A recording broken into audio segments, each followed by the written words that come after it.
everyone, and thanks for joining us again on the Seafood Matters. Please press subscribe or share it with your friends. It really helps the series. Joining me today is Dr. Steve Mackinson, Chief Scientist at the SPFA, Scottish Pelagic Fishermen's Association.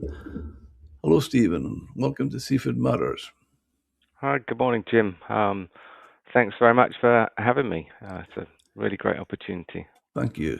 Stephen, can you tell us, our listeners, about your past career and especially your time with CFAS, which must to a certain degree be seen as you lopping over the fence from the other side, or does the science community not quite see things like that? Yeah, that's a good opener, Jim. Yeah, it's funny you should say that. Yeah, I left CFAS 9 years ago, and when I left, I think I did manage to receive quite a few comments about turning to the dark side and the such. But I'm pleased to say that attitudes to professional scientists now working for industry have improved a fair bit. I mean, I'm not the only one now. Certainly felt like an experiment when I left CFAS, but it's becoming more commonplace. Pleased to say attitudes have changed. Yeah, so I joined CFAS in 2000, so I was there for 16 and a half years, doing a fair bit of things. I started off working on a lot of sea time, actually, working on sand eels and food web interaction. So who's eating who and how much, particularly on the Dogger Bank. So following that, I did a lot of food web modeling, and then my sort of tendency, if you like, I've always had a close enthusiasm for working with the industry, which was probably started from my work in Canada when I was doing my PhD, where I used to go out on herring fishing boats and learn about herring fishing behavior through the skippers there. So after that, I set up a big project called Bridging the Gap Between Scientists, Fishermen, Policymakers, a big European project, and led that for 6-7 years. And then following that, in 2016, I got the opportunity to join the Scottish Pelagic Fishermen's Association. Do you feel that when you joined that, what you said, it was about the dark side, and guys like you doing that must have helped a lot to get both sides closer?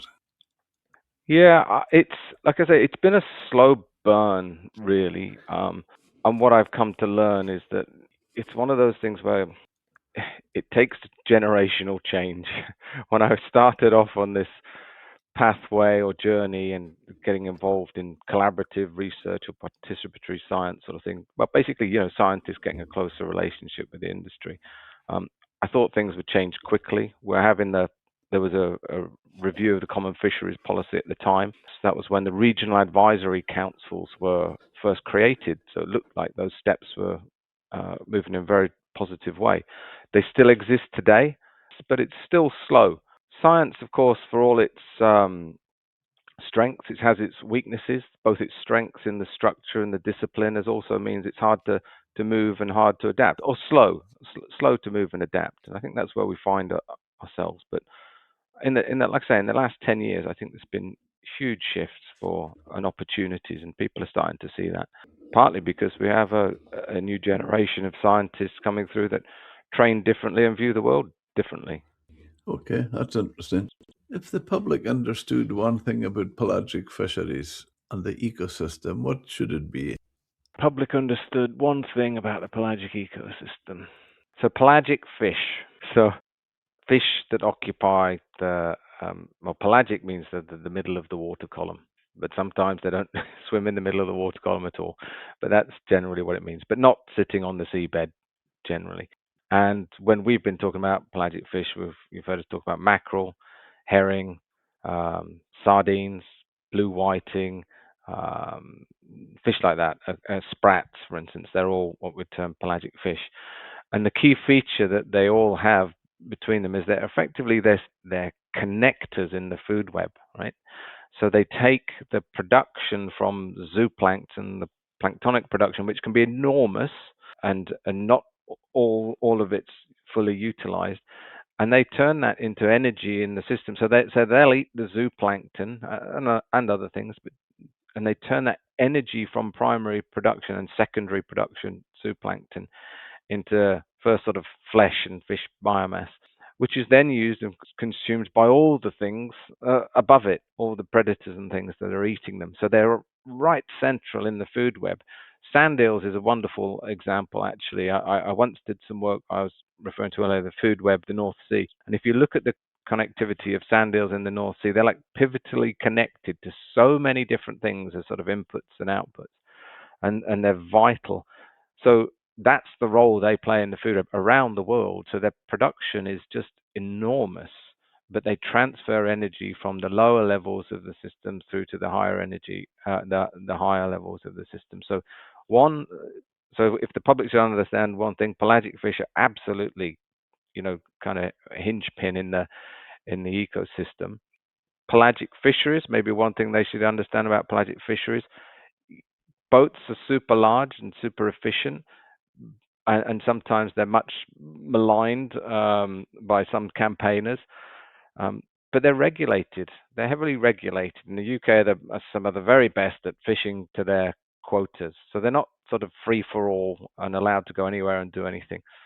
And they also have the lowest carbon footprint of any fishery and meat production system, even some non-meat production systems like nuts. So they're super low carbon way of obtaining protein. So there's a lot to be proud of, and the public need to know that.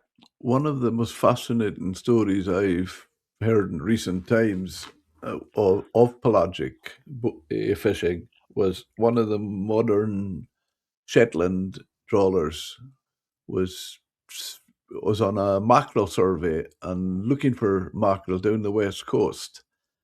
And when I heard the story, I was just thinking of all the sophistication with the electronics and the experience that was going with that boat.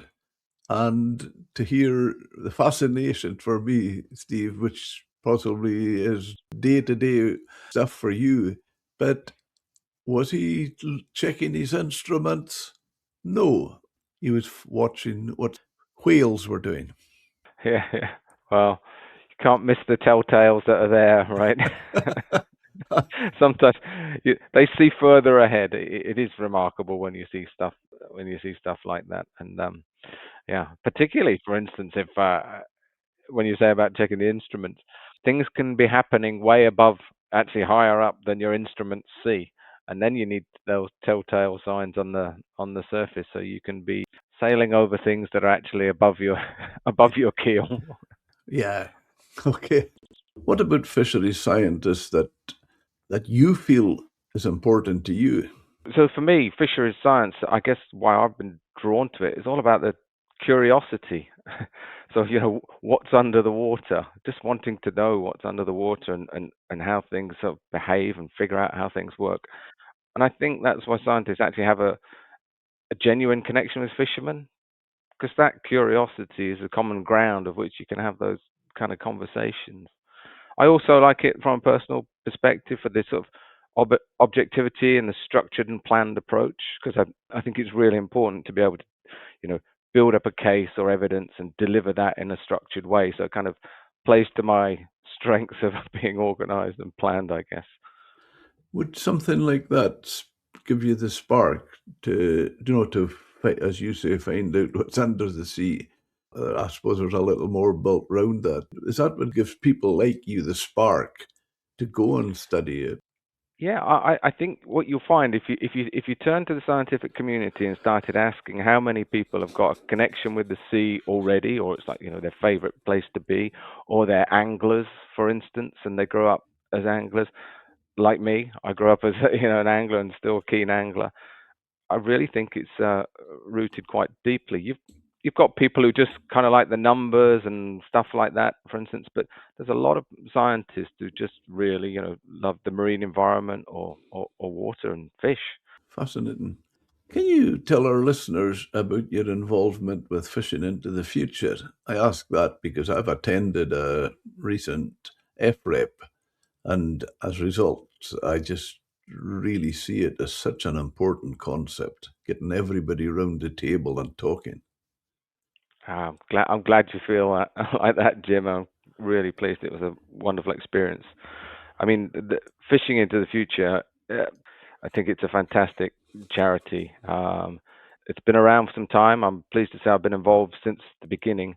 In a nutshell, it's much like my day-to-day work because it strives to bring science to fishermen and help empower them and engage them in matters that are relevant to their businesses. So it provides fishermen, but not just fishermen. It provides everybody in the room, and that's often scientists, fishermen, managers.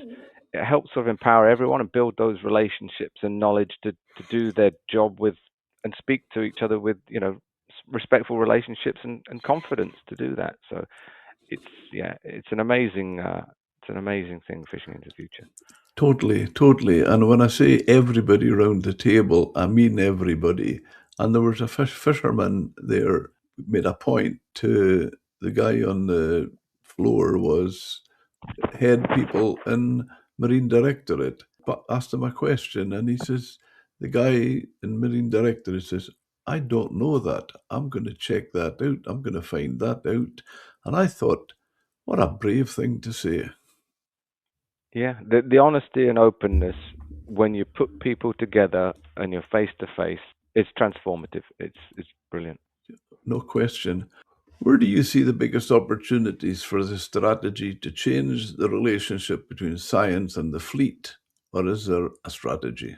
So from the pelagic side, I'm going to talk a little bit maybe just about the science, well, the strategy of science that we have for pelagic.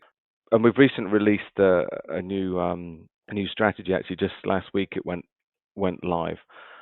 Science is so close to so much of the fishing industry, not least because of the fact that science is used as the evidence base for setting fishing quotas, but also both in sort of the technology, the understanding, the prediction of what might happen in the future, and that means having a strategy for science that looks forward, looks to the future to help enable and equip the businesses, fishing businesses, to do its best. Because effectively, if you take the UK fishing industry, it's in competition both with itself, different sectors, but other countries as well. So we have to remain competitive, and I think science can play a key role in helping the industry that way.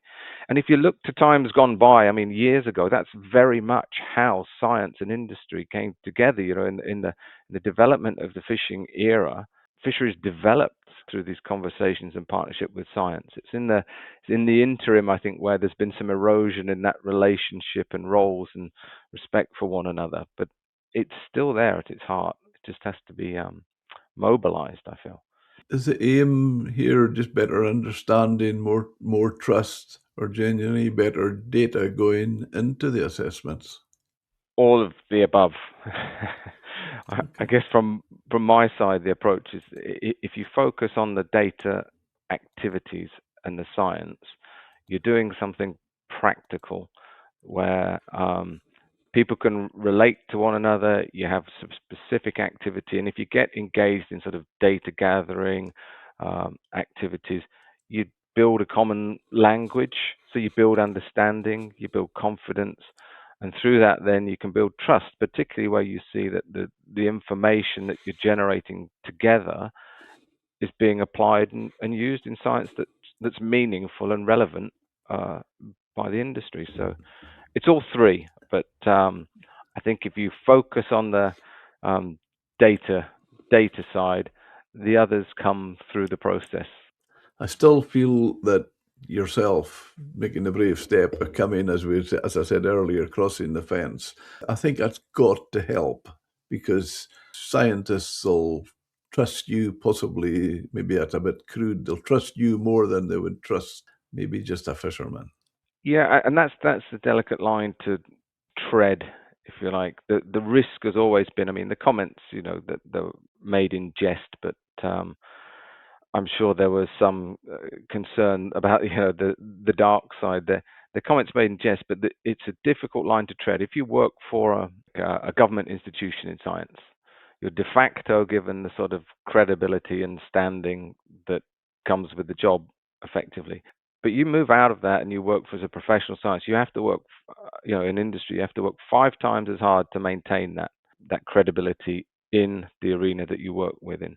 So I was conscious of that when I stepped out. So it was as you say, perhaps a brave move, but I was confident that it was where I wanted to go, and it has been achievable. It's been a slow development. Others are making that move, but every day I'm aware and conscious of that needing to maintain my integrity and credibility. And where there's issues that are right on that boundary line, I'll have conversations with my boss, and it's clear that my job is not about advocacy and representation of the industry. It's about supporting the industry with science that's relevant to meet their needs and issues. And sometimes then my role or job could be just not necessarily in line with the needs of advocacy and representation at that time. So we have a clear separation, for instance, between myself and my boss. I think credit to you, the fact that your credibility and integrity still are important to you. So well done on that one. Yeah, it's a must for anybody working in the industry, because effectively, as soon as that's lost from me, if I can't hold my head up high and be respected in the arena that I'm working in, I'm no use to Yeah, the industry yeah, either. yeah. So they might as well get rid of No, me. I'm not definitely. advocating that, but And possibly the main reason for that is because you're not happy within yourself for doing that, yeah, yeah. for So losing that. I'm a facilitator. I'm a bridge between science and Yeah, industry. Yeah. that's what I see that when I say about the trust and keeping that. I think it's so important. I think it's tremendous. When you look at the pelagic science as it stands today, what's the biggest uncertainty the public or even policymakers tend to miss? Um, Measuring things you can't really see is really difficult. So how many fish in the sea and how productive they are is difficult to do. I think probably I've chosen that one because it leads to such great uncertainty in the advice and setting total allowable catches. And so people might believe that science is certainty, but there's a lot of debate and decision making in the scientific process itself of coming to those things. But the goal is always obviously to try and provide information that leads you to better outcomes. And better outcomes. What I mean is, achieving long-term sustainability, which is what everybody wants. Is the businesses that want to last into the future, and scientists want to get it right to support those businesses. But sometimes, the best available science is just that. It's the best available, but it's not good enough, and that's the reality. So I think that's important to recognise as well from policymakers, managers' point of view. We're doing the best with either not enough or not enough information sometimes. So there's a Yeah. lot of uncertainty there, and they need to be aware of that. Yeah. Do you feel some of the assessment methods are struggling to keep pace with how fast these stocks move now?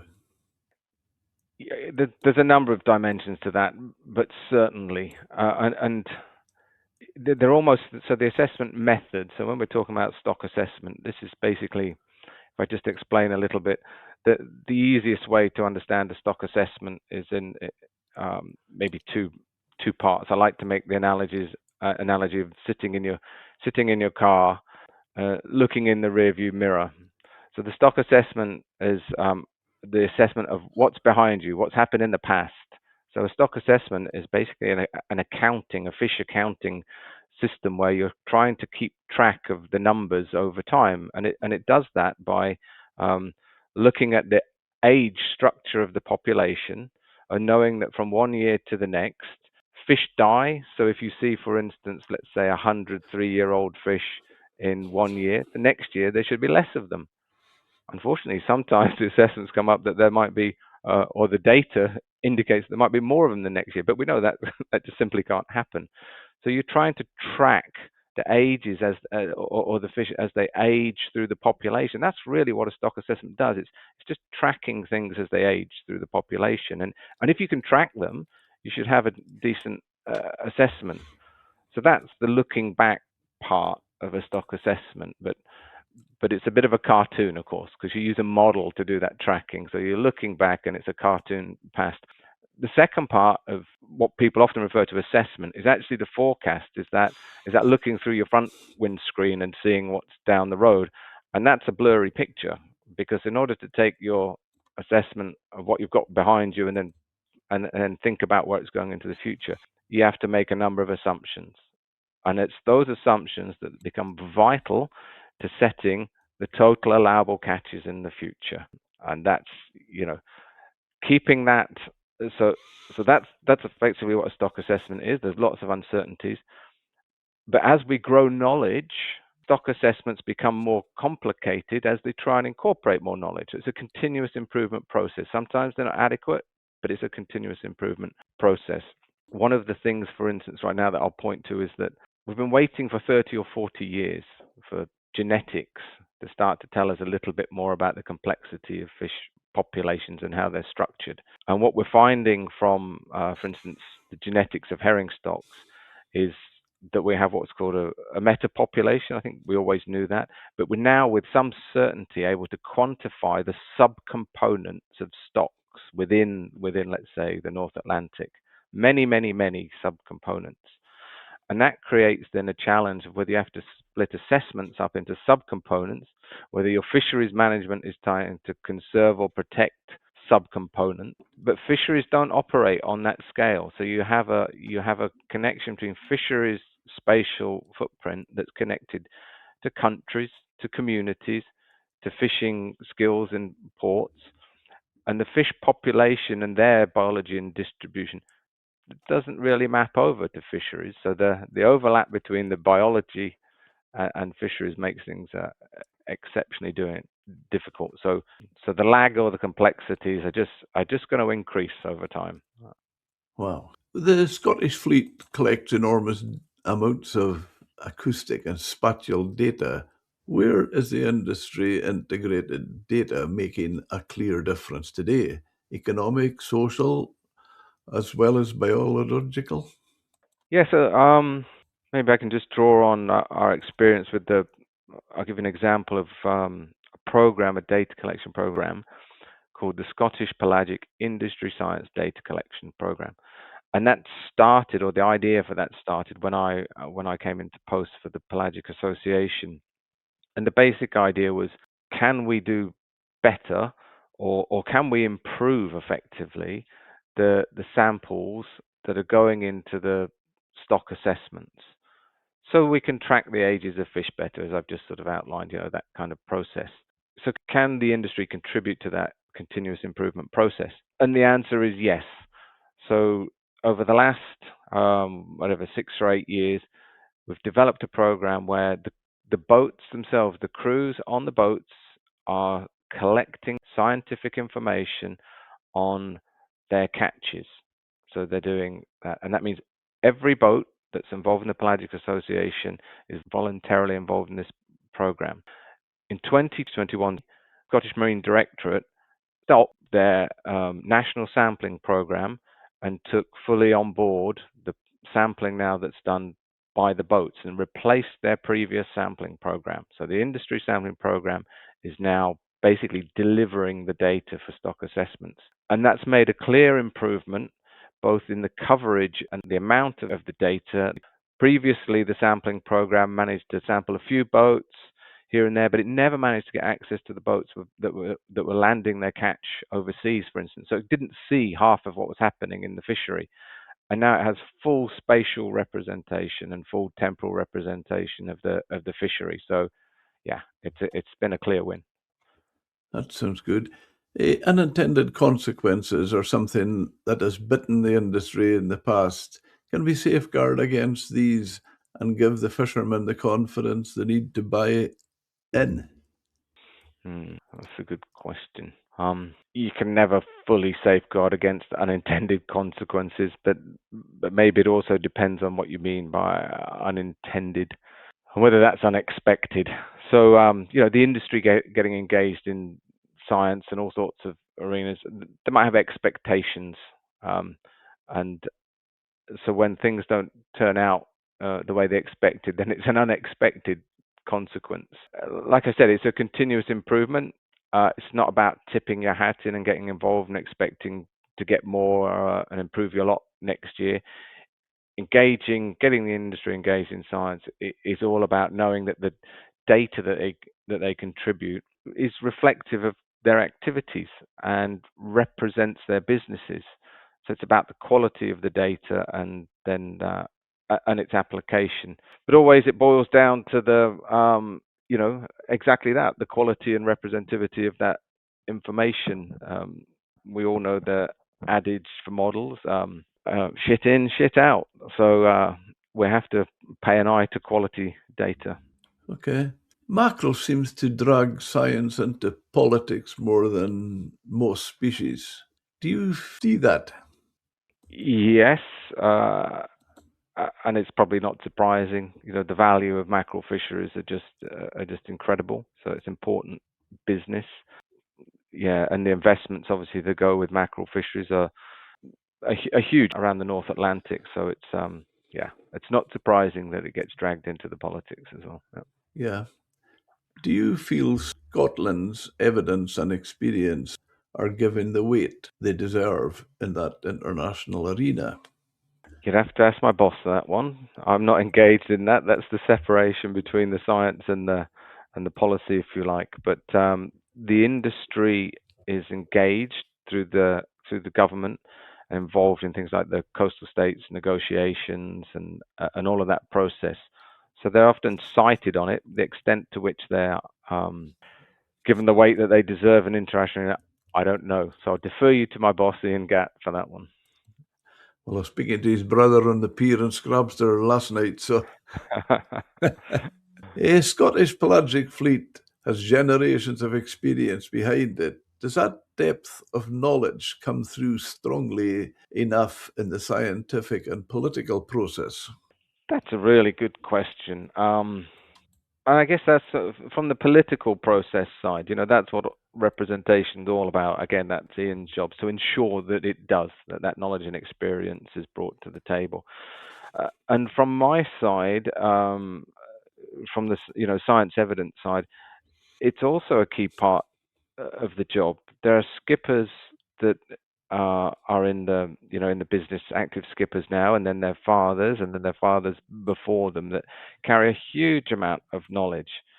And we've been working on projects recently to uncover some of that knowledge. Diaries, basically, talking to skippers and digitizing their diaries, way back to the 70s, for instance, and also plotter data. So as diaries, as plotter systems became more prevalent, certainly in the 90s, and by the late 90s, almost all boats are really actively using plotters. That's your historical digital diary too. Over the last 3 years, we've been doing a project to uncover that data from all the boats, and the motivation behind that was basically to evidence in detail the track record of the fleet and all the fisheries in our conversations with wind farm developers, because it's going to boil down to that, that spatial squeeze competition and evidencing your track record. But what we've found is that it's not just evidencing your recent track record. In looking at that data now over the long term, we're bringing all of those recordings, all of those observations and experience that were made in the past into the scientific arena. And we have a PhD student based at University of Highlands and Islands in Shetland who's doing a PhD on changes in mackerel distribution and fisheries over time, solely using that plotter data from fishermen. So we're trying to bring the weight of that data and knowledge to the table, by mapping it. Brilliant. That's fantastic.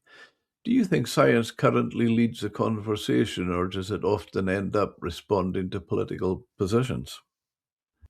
Oh, I think it's used selectively in both directions at times.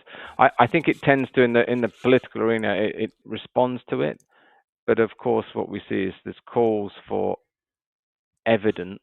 So I'm just thinking about negotiations. There's calls for evidence and resources where scientists have to compile huge volumes of information, let's say mackerel and herring. So each of the states can have the same knowledge base to start from, whether they're developing a different argument, for instance. But ICES would play a big role in developing that sort of common knowledge base. How it's used then, I think it could be used selectively in different ways, but it's the role of organizations like ICES to put that, objectively down in a as a knowledge base. Yeah, it's key for ICES then to stand on its own 2 feet uh, and have that role, that independence, effectively, and that's what I guess the states look to it for. Oh, that's interesting. Shifts in distribution get blamed on climate change almost by default. How much do we truly understand and how much is still unproven? I'm not a climate researcher. Um, the tricky part here is untangling what's a systematic change in relation to climate-driven changes versus natural change. I referred to the plotter data a moment ago and the PhD on that.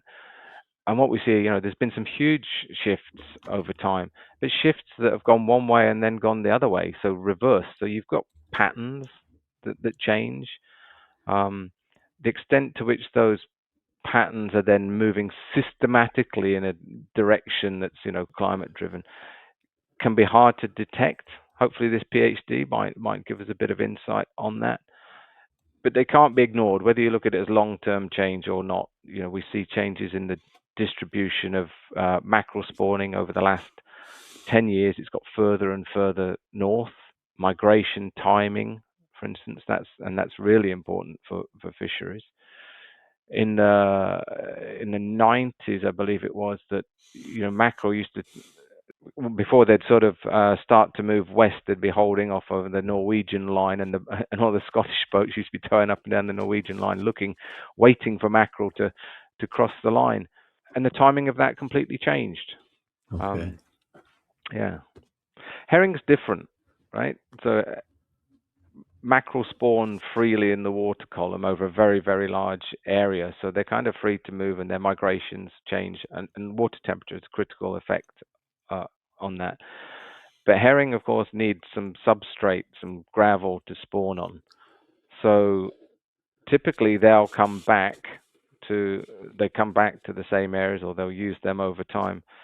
But it doesn't mean that climate changes aren't also affecting them. And it's like their relationship with their food, so their productivity over time, and also the relationship with their predators. I mean, everybody probably fully aware of the increasing abundance of bluefin tuna, and I'm getting involved in a lot of conversations now about the effect of bluefin tuna on the behavior of herring schools and mackerel as well.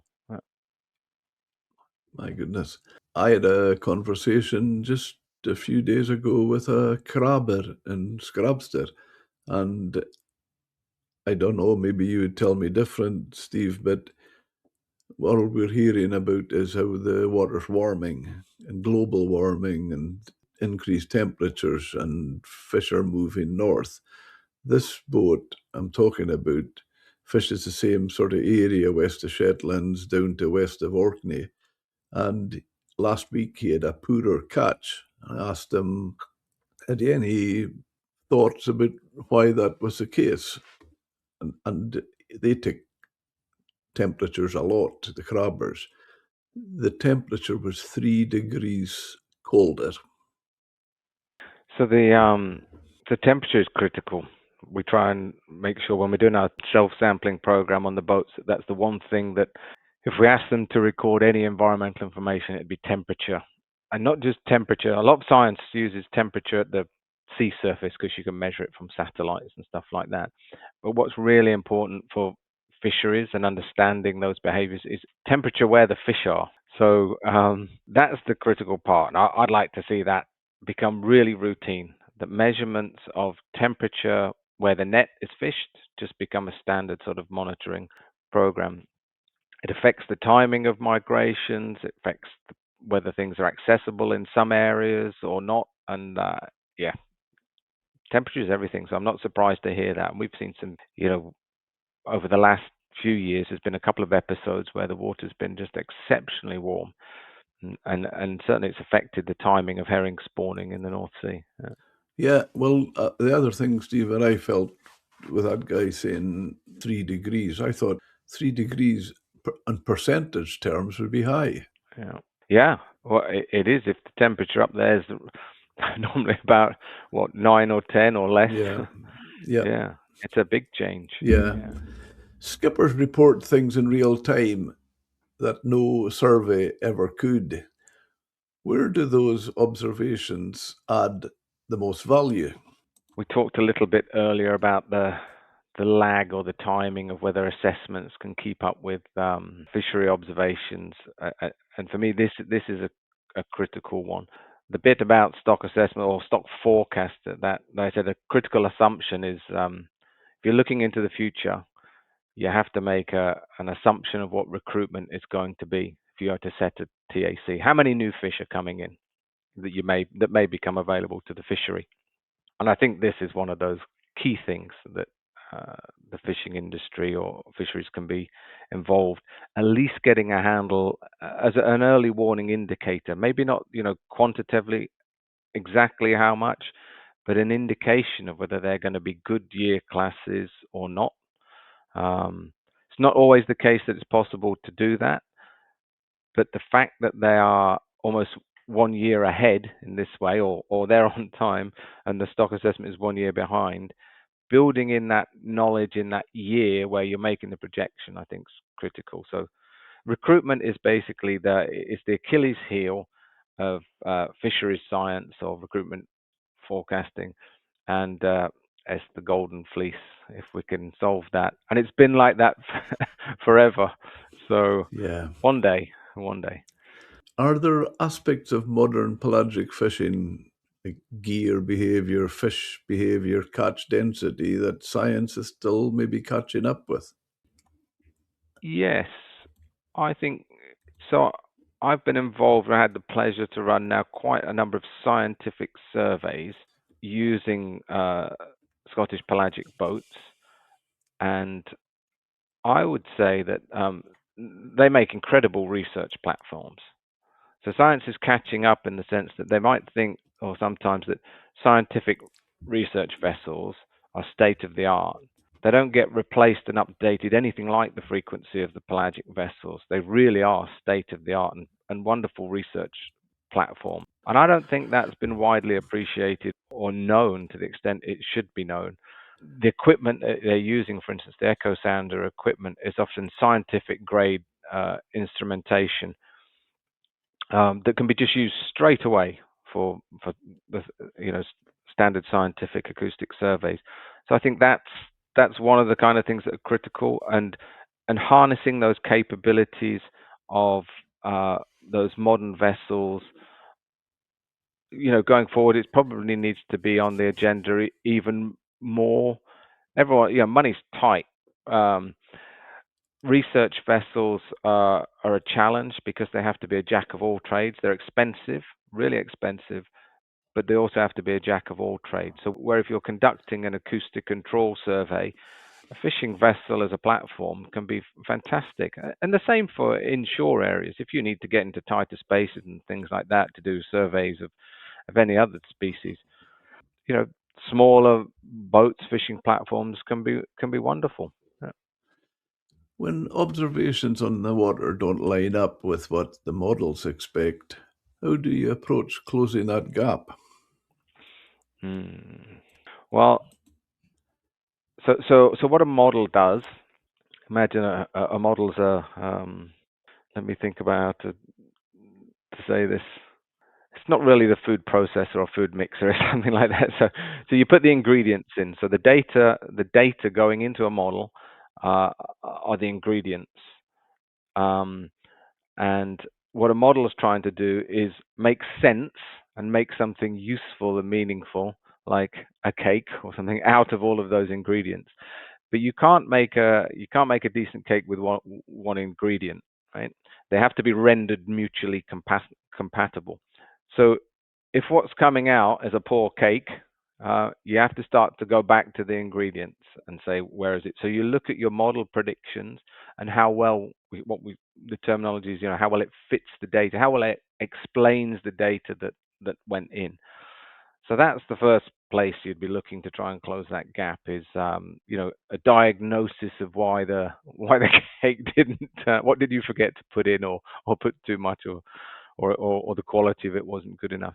So they can help you actually.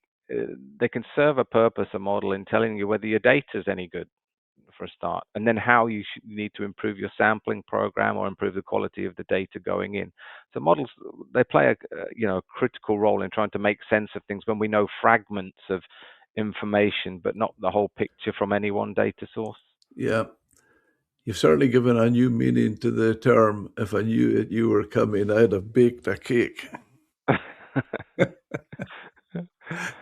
Oh, wonderful, wonderful. How can we close the delay that we see in the science and bring it up to date with what the fishermen are seeing? There's two parts there. I have to come back to recruitment again because recruitment's critical. Unfortunately, what fishermen are seeing are often not so. So to provide a good forecast, you need to know what's coming in next year. Um, Unfortunately, at least in the pelagic side and many fisheries, it's difficult to see that deliberately because the fishing industry isn't trying to catch small fish. It's not what they want to catch. It's not the market. So they don't really see them very well in their catch data because they're trying to avoid those kind of places.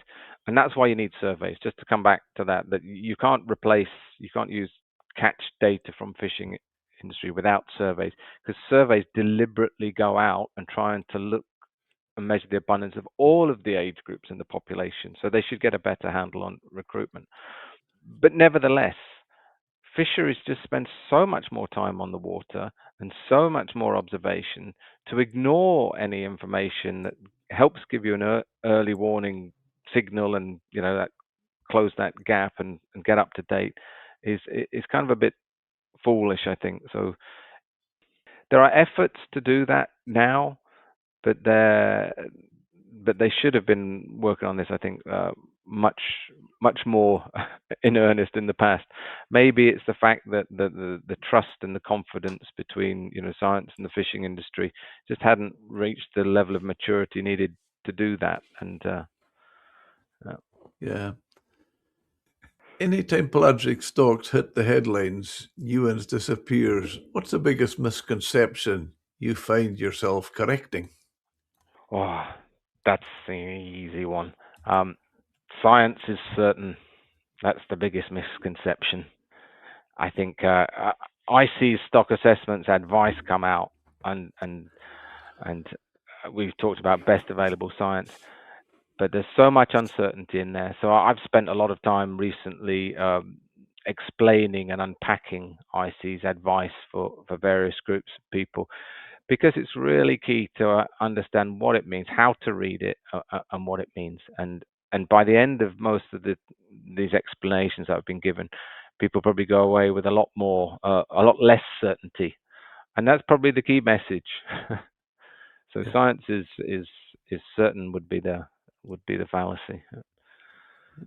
Yeah, well, that's good. In the media landscape that loves simple stories, how do you make sure that the scientific nuance isn't flattened? Um, Trying to explain it, like I've just mentioned, really, whenever it needs it, in ways that you can get the message across, whatever ways you need to get the message across. So being available and accessible to explain, and trying to get on the front foot where it matters, and getting the chance to write that narrative rather than respond to it. Uh, Yeah, and also, don't get me wrong, things come up, but connecting with the right people, the people that matter and really need to know, is important more um, than engaging with peripheral noise at times. yeah. Where does ICES do its best work when it comes to pelagic assessment? Do we need ICES or is there a better way? That's a very loaded question, Jim. um, I wish I could say that ICES did its best work on mackerel in pelagic side. And That's a nice, very nice diplomatic way of saying it. They're not. it's for all of the effort that goes in, it could be better. And that's because it's so important and so valuable. But we've seen things jump up and down so much, and when advice and IC's, yes, the advice based on IC's assessment things bounces up and down so much from year to year, it loses credibility, and it's really difficult to one, stand by it, and two, explain it. And there is always an explanation, but they're not wholly satisfactory explanations all the time, and that makes things difficult. So there's a really important, I don't know whether it's like you say, line for ICs between following procedures and methods and trying to be repeatable and consistent and get methods that work, and then not losing credibility when those procedures and methods lead to jumps up and down. So the continuous improvement process, you can change something and then you get a massive change from one year to the next. And people go, well, that must be rubbish. That can't possibly be happening. Biologically, we know things can't move from one year to the next by 50 or 80 or 200%. Only when there's a massive recruitment come through. But it is trying. It's trying to do its best. So you definitely need it, because without it, you'd have nothing. You'd just be guessing, and it'd just be a bunch of arguments. But it needs to be fully understood, or understood better sometimes, before people treat it with the reverence that I think it deserves. Not all assessments are made equal. Coming back to pelagics, I think probably the herring is the better one, probably the best one. But we've got challenges there now. I mentioned earlier about the genetics work, the multi-stock component thing becoming such a big issue, and there's a reality is that the future of assessments are probably going to be so what a stock assessment is now. Imagine the North Sea as a bucket, and it's everything in there, and it has no concept of space. A stock assessment model, it's just fish in the sea, not where they are, or any regional differences. And I think that's where the future is. But of course, so spatial assessment, so you have that nuance of how things are different in different areas, but it requires a lot more information, a lot more to service it, a lot more to do those assessments. So although we know that would be a better representation, the complexity and the effort to do it's huge. I would say myself, and this is definitely not putting words in your mouth, Steve, but I don't think ISIS help themselves when they come up with, I know it's not pelagic, but when they come up for next 2026, zero cod. Yeah. Well, I feel for that too. I'm not close to the zero cod, but the cod assessment, but we have the same issues on the pelagic side with we've had with Irish sea herring advice. So basically the same reasons, and it's about stock components, and it's very difficult. Doesn't help at all. Where does the system most need to adapt as these species become more dynamic? The spatial assessments, I've already mentioned that. I think that makes sense. We're at that point that you can both, with methods for collecting data and engaging the industry potentially to do that, you can start to develop this spatial assessment models, and that there is work ongoing on that already that I'm aware of. And the other dimension for the sort of adapt side would be models that are sensitive or adaptable to changes in environmental regimes, so productivity patterns over time. We'd mentioned the climate change kind of effects. So that does happen to a degree. In some assessments, it's more implicit, but it's starting to become a more explicit component and more specified directly, should we say, in models. Are the current reference points still fit for purpose, or is that an area under review? Yeah, well, it's an area under review. It's constantly under review. So reference points matter because what a reference point is basically a target or a threshold for instance, in stock biomass, and if you fall below that threshold, then it triggers an action of a certain type. Um, and those thresholds, for instance, for stock biomass, depend on things like how productive a stock is. And we know things. So we just mentioned about environmental changes. We know stock productivity changes, and there is a mechanism that these uh, reference points get changed. So the way in this continuous improvement process that I've referred to on a number of occasions is that um, in ICES, what happens, a stock assessment runs for several years, and then you start to detect that there's errors or it could be done better, and you get new data and new information. And then you do a full stock take. You literally, open the bonnet, get under the engine, redesign the engine, add more data, maybe even change the design of the engine, a new model completely, for instance. And that's called a benchmark process. And that happens routinely on every few years for all of the important stocks. And that's the first place where reference points will always get re-estimated there. So there's a process for routinely updating reference points. But I have to say, Steve, I love you the way you describe things, because now we've baked a cake and serviced the car. good. Yeah. Modern pelagic fishing is far more advanced than most people realize. What area of innovation deserves more recognition?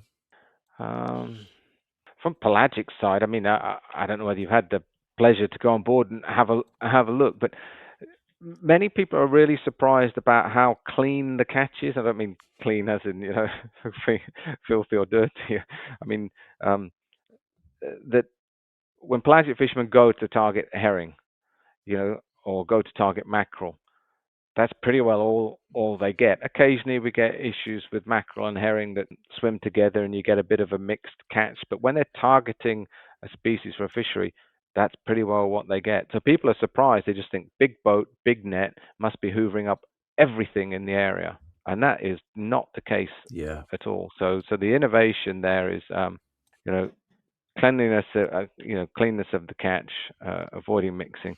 So that's one, continuous improvements there. And then the innovation that deserves more recognition, the second one would be that I mentioned about the opportunity to use these kind of vessels as research platforms.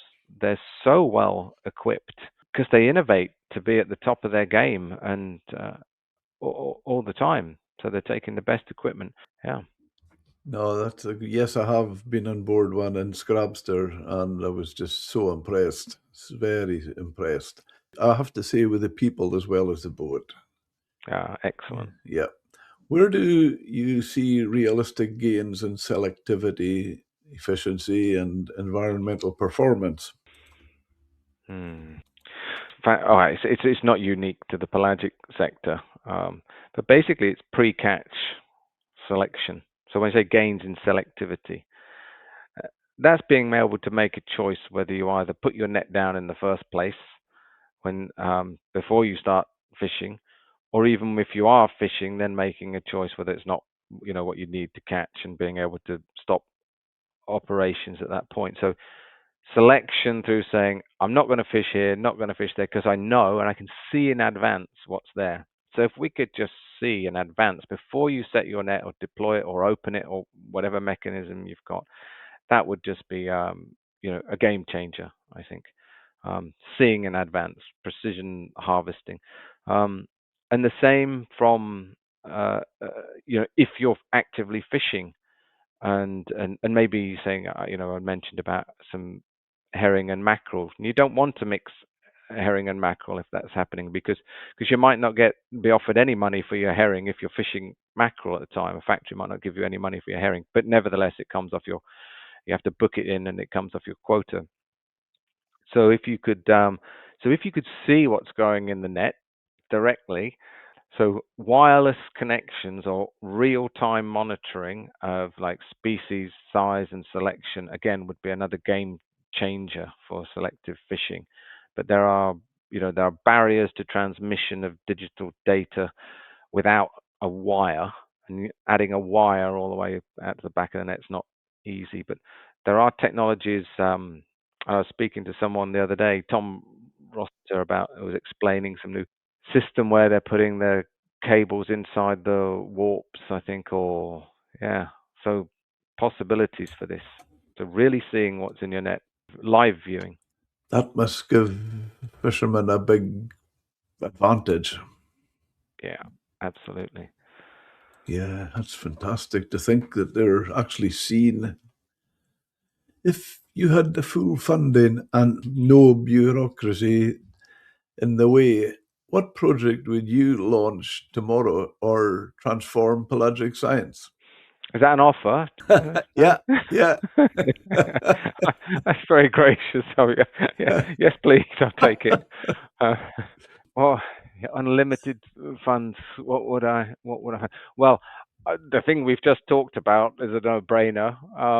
Pre-catch selection and stuff, being able to see what's in the net, and because that's of both value to the sort of environmental sensitivity of fishing, value directly to the fishing business, value to the science. So that would be a no-brainer. And then the other one would be studies related to recruitment. And again, like I say, it's been the Achilles heel and golden fleece forevermore. But I'm sure we can still do better. It takes a huge amount of money, but knowing what's coming, having a better insight of the future generation and what that might mean for your fisheries is critical. So I'd probably be down that line as well. Okay. And what's an uncomfortable question in pelagic science that still doesn't have a tidy answer? Hmm, that's an uncomfortable question. Oh dear. Yeah, it's in pelagic science that doesn't have a tidy answer. Yeah.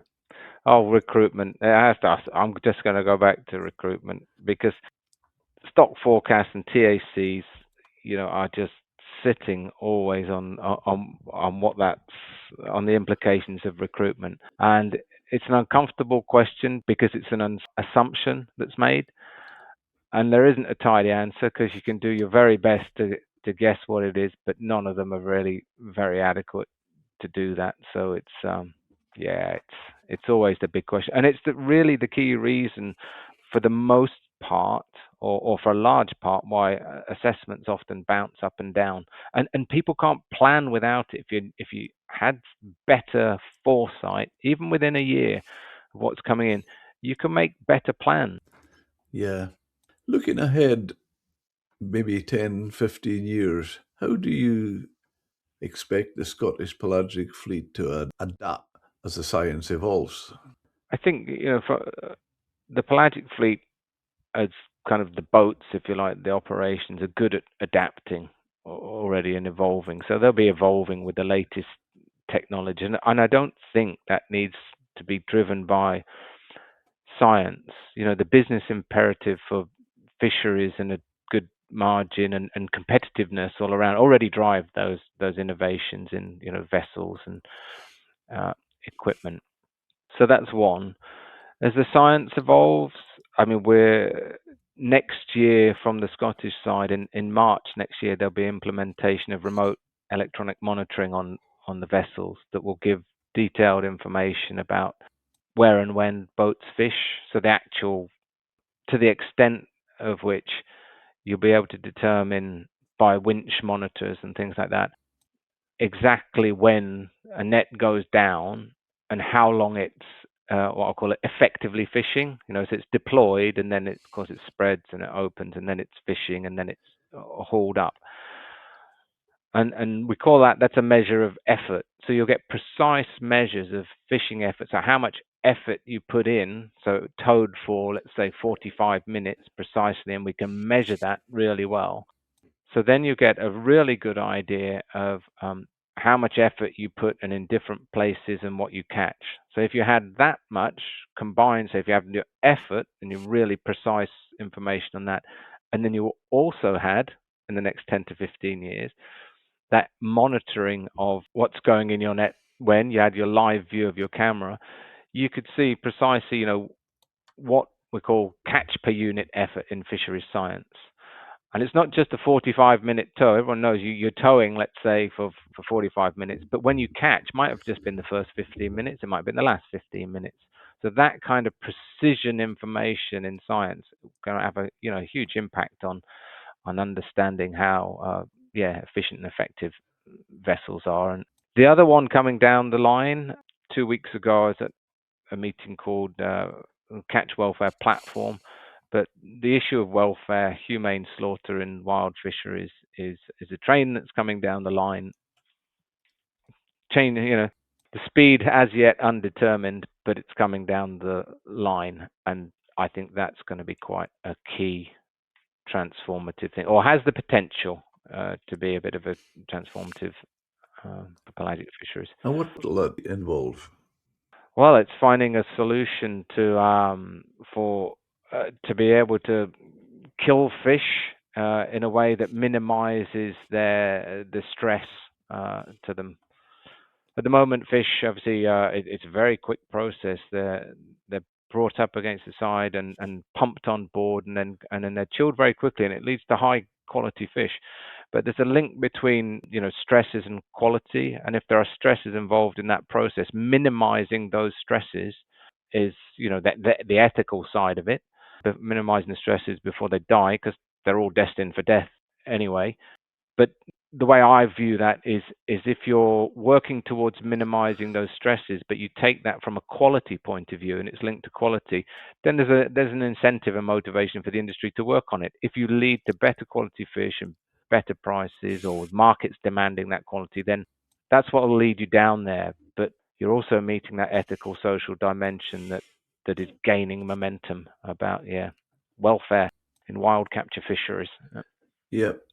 Even in shellfish, Steve, when I had Absolutely. the seafood restaurant in Scrabstead, when people would, ask me about, well, obviously, there's, as you said, there's death involved. It could be a lobster or a crab, and when I was we're doing talks in the local colleges and stuff, and they would have asking me, my view to that was, I just look at it from the point of view, if it was myself, I'd want it to be quick. Yeah. And from a commercial point of view, as you mentioned there, it affects the quality. Stressing on any animal, be it a fin or four legs, stressing does not help the quality of the meat that comes off it. Yeah, absolutely. And markets they respond to consumer concern or need. There are discerning markets that demand that already. We know, of course, of like the tufin and sashimi and things like that, the high grade markets. But it starts to come down to now more, we say, mass volume markets that will demand it also. Yeah. You've seen big shifts over your career, scientific, political, environmental. Which one surprised you most? I don't know whether I'd use the word surprise, or maybe frustrates me most. Yeah, I accept that. Can you go with that? 100%, yes. It might be a feature of my own impatience, but the speed of change is much slower. Like I said, some things I've seen in working for government and now moving to industry, but that it takes a generation sometimes to change things. And I am sure it's the same on a boat, how the one skipper and the next generation moves through, and then working patterns change. But that connection between science and managers and industry is changing, but it's been a generational change. Like I say, 20 years ago, I thought it was coming quickly, and it hasn't, but it is coming because the people are changing, and they grew up and they trained and they operated in different ways, and so we've had to have a shift in the ways of operation. So that's been a frustration, but it's also been a big shift. It has happened, but it's been slow. And then maybe the other one would be the surprise it was a pleasant surprise. So when I moved to work for the industry, I was definitely more connected than I've ever been in my science to the people that matter and the industries that matter. So I always tried to work closely in projects that involve industry, but only by working with industry, I've learned so much about what fishing's about and what matters. and how then science can help and support. So I think it is a supportive service in that way, at least my role. Even through to the assessments, there are support service. The surprise then is that there's so much opportunity there, the pleasant surprise. The frustration is it's not being capitalized upon as much as it should be. We've talked about the technology, vessels as research platforms, and the willingness and the eagerness of some to participate and really get involved. It's been a really pleasant surprise, and long may it last, and pass on to other sectors and other areas too. Yeah. Lots of fishermen I've spoken to in the past, and still the same, Steve. They're very much for and wanting science. That's great to hear. Definitely.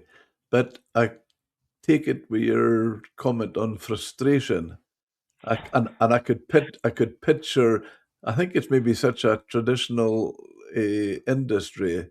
The answer to why is because that's the way we've always done it. Yeah,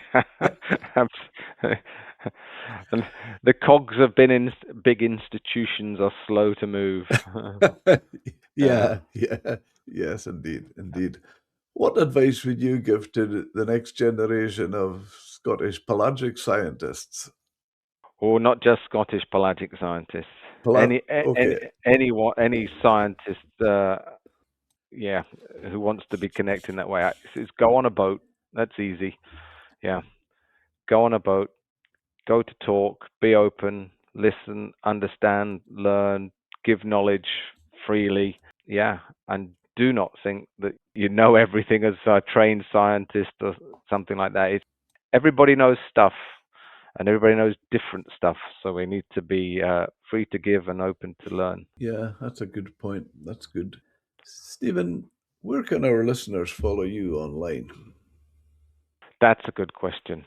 Uh, I'm on LinkedIn, or the SPFA is also fairly active on, I think, Facebook and other platforms. We have a web page that's recently been, so Scottish Pelagic Fishermen's Association, a recently revamped web page. So there's a lot of information goes on there, and I'm contactable by email as well. You can find me easily enough via the web page.